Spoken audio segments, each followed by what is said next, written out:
દેવગઢ બારિયા નગરમાં આવેલ કાપટી વિસ્તારના 16 મુસ્લિમ બિરાદરો ઉમરાહ માટે ભારે ઉત્સાહપૂર્વક જવા રવાના. દેવગઢ બારિયા નગરમાં આવેલ કાપટી વિસ્તારના 16 મુસ્લિમ બિરાદરો મક્કા મદીના ઉમરાહ માટે રવાના.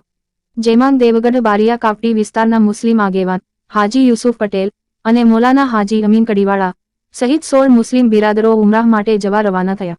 3 ટ્રાવેલ્સ 4 વ્હીલર ગાડીઓ મારફતે અમદાવાદ એરપોર્ટ પર જશે અને ત્યારબાદ હવાઈ મુસાફરી કરી ઉમરાહ માટે મક્કા મદીના પહોંચશે. સમગ્ર મુસ્લિમ બિરાદરોમાં આ ઉમરાહનો બોલાવો આવતા સમગ્ર ઉમરાહ જનાર કુટુંબોમાં આનંદ અને ખુશી જોવા મળી. આ સમગ્ર 16 મુસ્લિમ બિરાદરો ઉમરાહ માટે ગયા અને હજુ વધુમાં વધુ હજ તેમજ ઉમરાહ માટે જાય તેવી દુઆઓ પણ કરવામાં આવી. આ ટૂર દાહોદના અલહમદ ટૂર મારફતે ઉમરાહ માટે અલ્લાહનો બોલાવો થતા આ ટૂરના તમામ બિરાદરો દ્વારા દુઆઓ કરી ખુશી ખુશી જવા રવાના. અબ્દુલ રજાક મંસૂરીની દેવગઢ બારિયાથી એક રિપોર્ટ અનુસાર આ ઉપરાંત